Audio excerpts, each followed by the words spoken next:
I don't know what we're going to call this Randolph Lucas House remediation. Okay. So, as I briefly described, I work for this company, this remediation company, which, if you don't know what that is, they come in when there's damage, water damage, mold, all that stuff. They come in and they take it out, they disperse it, they clean the air, take samples, etc.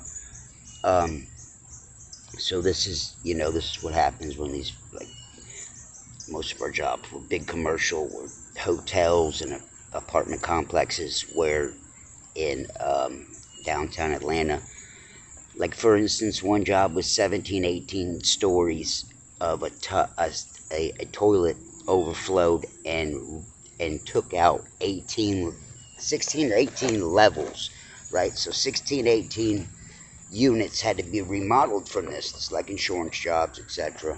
This is the jobs for the norm for this company, right? We do a bunch of them. One of the jobs is this place in Atlanta. It's right off Peachtree, right before 17th Street. It's right across the street from the museum. I think it's the Hyatt. Don't quote me on that. Whatever museum's at 17th and Peachtree. And this place that we're working at is right across the street from there. From, like I said, from the museum. It's right on 17th and Peachtree, right in the heart of Atlanta. And this place, one of the big builders, John Wheeland, had messed up the framing on this place.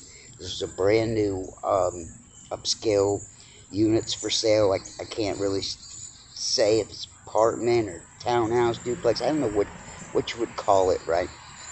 But this place was brand new, and like I said, I think it was Jay Wheelan, one of the biggers, messed up the framing. And when you go into this place, you pull into this, housing complex, and there's buildings to either side and straight ahead. And the buildings on the corner, instead of being square, are rounded off, right? So every corner is a rounded end, right? So you can kind of envision what I'm saying, like rounded all the way up. So like everyone's deck is on like a rounded area. There are like living rooms and apartments and stuff like that's the shaping, even on the inside. That's like the structure, the architecture to it. So it's like weirdly shaped, etc. We're doing a lot of work in this place, and I am on this other job. I get in a hit and run accident while I'm on the clock, and just a freak accident. Really wasn't even my fault, but I fucked up and took off. Okay, so what happened is I was working with this guy, and we were not clicking.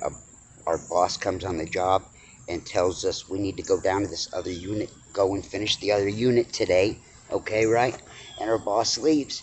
So I'm telling the guy I work with, we need to stop what we're doing and go down there and finish, do what we're supposed to. And then we can come back if there's time or whatever. But we need to make sure we do what the boss said and finish the other unit today. So the guy I'm working with, he's being a prick, and he's bucking, telling me, nah, we're going to finish this before we go down there, and just being a dickhead and a dumbass, right? So we weren't clicking, weren't getting along, and I was driving this big box truck, but you were to drive two people in the box truck because it's got a tailgate thing, that you load onto, and it sticks out a good 4 feet from the back, so two people ride together. Ours was broken, and one person couldn't lift it up by themselves. It took two people to get this tailgate up and man the machine at the same time. So I say, it's lunchtime, let's go. He said, no, you go by yourself. I said, all right, whatever, dickhead, we're not clicking. So I leave because I'm angry and, stressed out and upset. I go up to Kroger. I go in and get a chicken sandwich. I come out to the truck, and I'm about to eat it, and I take a bite, and it's hot and it's spicy. I don't want it. I run back. When I come out the first time out of the Kroger parking lot, I'm parked in the very last parking spot in the parking lot, right? The very, very end. I'm at the very last spot in the whole parking lot, and it's not that busy, right? There's only like so many cars. I come out before I go into, I walk around, check the car. I go in, get my chicken sandwich. I come back. I didn't walk around. I didn't, which I wouldn't have never thought. Because, like I said, I'm at the very end of the parking lot. Well, in the amount of time that I went in and exchanged the chicken sandwich and come back, a lady in a Mercedes had pulled up next to me. Me not knowing that she's even there, I don't know how I made it. I turned out of there. Whatever I did, I tore this Mercedes. I carried it with me 20 feet down across Kroger parking lot, right? Before I even see it, I'm feeling something, and I'm feeling a tug, and I'm going in, and I'm not sure. I think I'm just stuck on the, I'm stuck on the, that lump in between the parking spaces. I think I'm stuck on that. So I keep gunning it, and I gun it, and as I'm going, I start to see in the rear view, out of nowhere, I see a whole front end of a Mercedes just dragging along. I said, oh my God. Oh my effing God, and I was on the phone with my wife, and I was smoking like a dumbass at the same time, and I panicked, and I should have pulled over and done all that, but I said, oh, F this. I just took off. I went back to the job like a dumbass. Like I said, in the heat of the moment, I was stressed, paranoid, knew I'd lose my job. So I get back to the job. Little do I know, there's the owner's neighbor happened to be in the parking lot, seeing me, followed me back to where I was working at, these apartments that we were working at. And I go up, and I know I'm effed at this time. And the place I'm in is secured parking. You can't just go in there. They've got a gate. You've got to, register and, be buzzed in at. And so I knew I was effed. And a few moments later, I go up to the job and talking to the guy. I come back out, and there's a shit ton of cops. I come down there. Cop says to me, I played stupid. Cop said, you got in an accident. You just blah, blah, blah, blah, yada, yada, yada. I said, no, what accident? What are you talking about? He said, yeah, he said, you just got in a wreck with a car up the road. I said, what are you talking about? And like I said, I played totally stupid, and that saved my ass by playing dumb. I said, I don't know what you're talking about, and because it wasn't, I didn't even, I could see out of the blink of my eye, this front end of a Mercedes torn apart, but like that was it. So like I said, I knew I should have stayed, but like I said, I was dirty. It was a legal situation for me one way or another. So my dumb ass went back to the job, got arrested on the clock, on the job. And so I go and I get that, and it's like a simple charge, It's not that I'm admitting my guilt, but I'm not, I'm not guilty. I'm not guilty. So my bond's cheap. It's like $400 or $500. My wife gets me out like 2 in the morning. Back to work. I go to court several months later, and when I went back to court, I went twice. The first time they said, can you prove that you're taking care of the other vehicle? I said, yes, no problem. I said, I work for a big company, taking care of it, etc. They said, the guy, the DA or assistant DA says, bring proof and come back. So when I came back, I was having to talk to the lady who was in charge of that paperwork from my end, from my company. So by me having to bug and hound my company to do something or get me some kind of papers for court, I wound up, digging my own grave. I opened my own can of worms on myself. They got me fired. So this was the second go around. The first go around, I worked for this company for a year and a half, and my truck was being repoed, and I asked to borrow some money, and I got fired for that. But that guy was fired and let go for being a dick. So I got my job back. Excuse me. Now, okay. So I've been working for this company, and I'm working with this guy I don't get along with. Like I said, he was a big part in why I was stressed and going by myself to begin with. And so, me and this guy are not kicking, we're not vibing. We're on this job I'm telling you about, where it's on Main Peachtree, and all the framing is done wrong, so we're in there redoing all kind of shit for this, this housing complex. And like I said, upscale place. And this place is weird, right? So you go in a lobby, you get in an elevator, you go to elevator, you get in an elevator, right? You go up, you can go up a flight or two, and when you go, and some of these places, when you hit, like say you got off at one or two, I got off on a wrong, number, got off on two or something. There was a black gay guy sitting on a couch. They had this thing to where when the elevator opened, you were looking right into these people's living room. Okay, that's some next level, some weird shit. Tell me, please comment. Please tell me someone else has heard of something similar. They got this set up where anybody can, not anybody, but there's like, I don't know, say 4 or 6 people per building. So you have that key and that code or whatever. Well, you can you can go to strangers' places and just stop and see them in their daily lives. That's some weirdest shit I had ever seen, right? I'm going up the elevators and it stops and the thing opens and this black gay guy's down at the end of this hall and he's on a couch and he's in his living room and his legs are crossed and he's looking at me and watching TV and hi, how you doing? I was like, whoa, this is some weird next level shit, right? So this weird ass place, right? Like brand new, new kind of maybe ideas and building and living, and that's all I could say. It was a very one of those very strange, almost eerie kind of places, right? Like real artsy, and they had, guys walked around with suits and made sure everybody was taken care of, and that all the people that lived there were happy all the time. And it was set up. It was like, a community for, I don't know, artists, people in an upper echelon. But like I said, there was not everyone was units, but I didn't get to see all of them because I got fired during the middle of the job, right?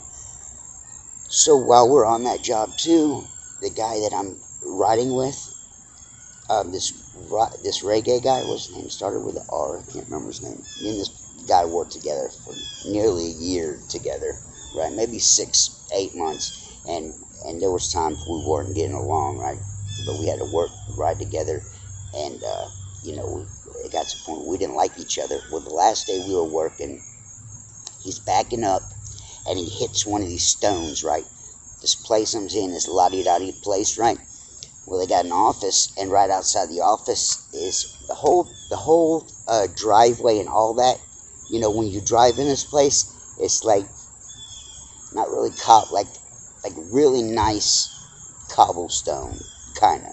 You see what I'm saying? Not asphalt, not really brick, like cobblestone in a perfect pattern, right? That's what was like the whole place was. Like all the driveway to the parking decks, there was underground decks.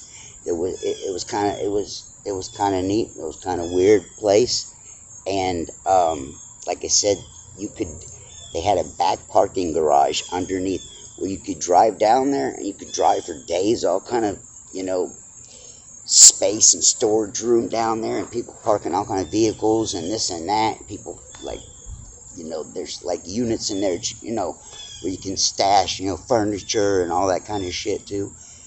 And but at the front of the place, they had this cobblestone, and there was this walkway, this concrete walkway, right? It was like elevated and up, and each block had to be like top of the line, like these pieces of stone that made like this walkway. It was just the ground and a small concrete wall, and it had like a capstone, right? And this dumb fucker hits the capstone and knocks a chunk out of it, right? And backing up, and he starts yelling and he starts blaming me for this. I went, taking in mind I had just gone to jail for this. I went completely batshit crazy on his ass. I went Mike ADD psycho. I would have been in jail if anybody would have seen me, because I was so mad and irate, and he tried to blame that on me. And then I I went totally ballistic on him, that I went to jail because of him and his ways and yada yada yada. I mean, I went psycho. Was in his face yelling at him, saying, "Pull over, bitch! I'll beat your fucking ass." Because at first he said, "You stay here, like I'll get a ride back." And one of the other guys said, "No, fuck you, motherfucker! I'm getting in." And he was huffing and puffing. I just went stupid on him. The drive from the place we were at to the shop's about 15, 20 minutes, not that far, but I drilled him that entire time. I was nose to nose, screaming at the top of my lungs, because I knew at this point I'm probably fired anyways. Fuck it, So I knew I was going to get fired. And so the time came and I got fired. But before I did, the last day I'm working for this company, there's this guy, Manuel. Big, huge black guy named Manny, right? Manny's one of the higher ups in the remediation stuff like that, right? He makes good money, but he might even have made a little bit more than me. But I was a carpenter at this place, and there was only two of us, me and the Rastafarian I was working with, that were actually, qualified in construction, framing, all that, sheetrock, tile, every bit of it. We were the only people at the company that knew anything about that. So we kind of got looked up upon. It was like 30 guys. We were going to a meeting every morning, and a weekly meeting every morning where all 30, 50 people show up and whatnot. And most of them are just laborers. They do the tear out and the removal of trash and vacuuming and cleaning and toting and moving shit, because a lot of these places are moving stuff out into other facilities. So there's a whole ton of shit coming out of this place, and come to find this place, people are making mad money. But anyways, I worked with Manny on our last day, right? And he comes out and tells me who he is. Little did I know, this guy's a fucking superstar rapper. Like, serious, for real. And I freaking now, I've been working with this guy for a year and a half now, saying hi to him, yada yada, back and forth every day. Hey Mike, hey man, how you doing? Blah blah blah, right? It wasn't until that day, the very last day, this was on the first time that I got fired. I came back after. The first time, on my very last day, I knew it was the owner of the company had just felt sorry for me after his president, or his whatever, the guy under him, fired me, and he didn't like it. But even the owner of the company kind of had to go along with it. Well, he gave me a job, personal job, doing one of his units to make some money for that week, right? So I'm doing a job for him. I know this is my last week, and they put me with Manny, and me and Manny are hanging out, and out of the blue, Manny tells me who he is. He's Boys in the Hood, in 2000, whatever, 2007 or something. Boys in the Hood was P. Diddy, Young Jeezy. What's the other one? Young Jeezy, P. Diddy, Big Gee. Manny's Big Gee. So this guy's a superstar rapper, I just find out, right? Big Gee, look it up. Boys in the Hood. Big Gee, P. Diddy, Young Jeezy, and Jody Breezy. And I met Jody Breezy's first cousin, was almost going to take me and introduce him to him. I had him call Jody, and he said, no, I just coincidentally met his cousin out on the job through one of these agencies that gets me work. So, Atlanta's been known for this shit, right? And he tells me who he is, and he shows me a video of him and Ice Cube alone on stage doing shows together. And I'm like, completely mind-fucked at this point. He's best friends with Rick Ross. Rick Ross used to sleep on his mama's couch, okay? He tells me, anytime you want to go see Rick Ross, you just holler at me, I'll take you down there. I believe this was in my using days. My head wasn't on it. I wasn't about it. Now I'm all over that shit. So I cleaned my act up. I've been clean a little over a year and a half, going on 2 years now, right? Well, I've been trying to get in touch with him for the past, ever since I started these videos. I've been trying to get a hold of him. Like I said, me and this guy are friends, and he's that. Living a double life, and he and he tells me a story. He, you know, got to a point where he was raising his daughter, and I drilled him on everything, asked him every question. Anybody that had that, if they could, everything was coming my way. How much money you make? Why didn't you do this? Why didn't you do that? What about this? What about that? And all that I got out of him is he was making $940,000 a year, but he wouldn't tell me a lot. There's stuff he would tell me, but he wouldn't tell me as much because I asked him all the conspiracy type shit. All that he would tell me is that Rick Ross did have a clone. That was for real. He also told me that P. Diddy's girlfriend, whatever, she died. So she died in a weird, profound way. He told me the answer to that. I'm not going to say that. I'm not going to say that, but there's a connection there. So it's kind of like super fucking interesting. I got fired from this company. I left. I don't remember how long I was gone. I came back. It was like a year later. I came back and they hired me again. The second time is when I got in a hit and run accident. So that was a big damper on things. So I go work for this company, and they're doing this work in this light-eyed place across the museum, right? So I get fired, and lo and behold, what do you think happened? I've almost told. I call my boy Diggsy. He gets me a job immediately right next fucking store.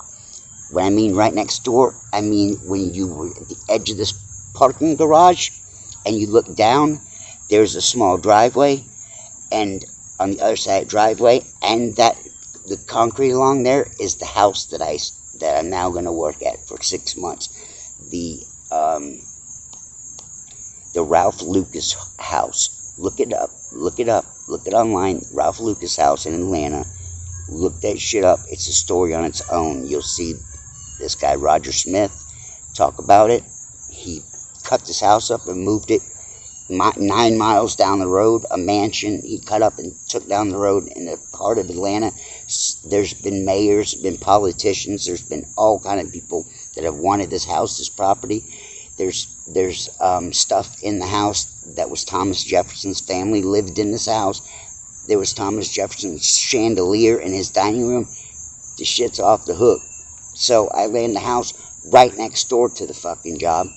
Right when you look outside, when you're on the other side of the parking garage, you look down the road, and there's the house right there.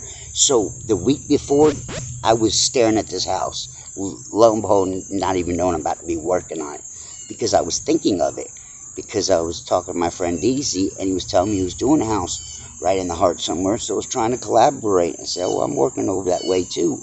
Where you at, And it never clicked that DZ was over there across the street the days that I was working there, and we didn't even know it. We were right next to each other. So that's some crazy shit. That's another story, and that will be a story. We're going to drive down there, and when I was talking about the guy that liked me and stuff, that I fixed the ceilings and all this and that, I did crazy miraculous work, right?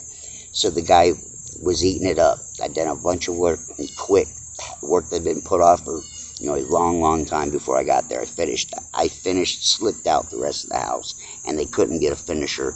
So the guy got to like me. I was doing all his, high, hard work. And the house is insane, right? It's got this, it's historic. It's old as dirt. Presidents' families lived in this house. It's in magazines. It's used for all kind of events. When Hollywood comes to Atlanta, they rent this house out. This is what the house's intentions were, was to be a showpiece and yada yada yada. It's another story on its own. It's a good and crazy story. The Ralph Lucas house in Atlanta. Check it out. That's the next one. Oh, and I forgot, they ended the last one of the methadone clinics. I also forgot to mention that a couple of months ago, my roommate, the first rehab I went to when I was 15 years old, I bumped into my roommate here recently, a year ago. So, and I bumped into him again a couple of days ago. Wow, I mean, there's odds, but that's insane odds, right? I mean, that's spooky. I run into my roommate again. So, like when I said that I live a lot of coincidental events, these are them. Love you, stay the advocate. Help me pass the message. Peace.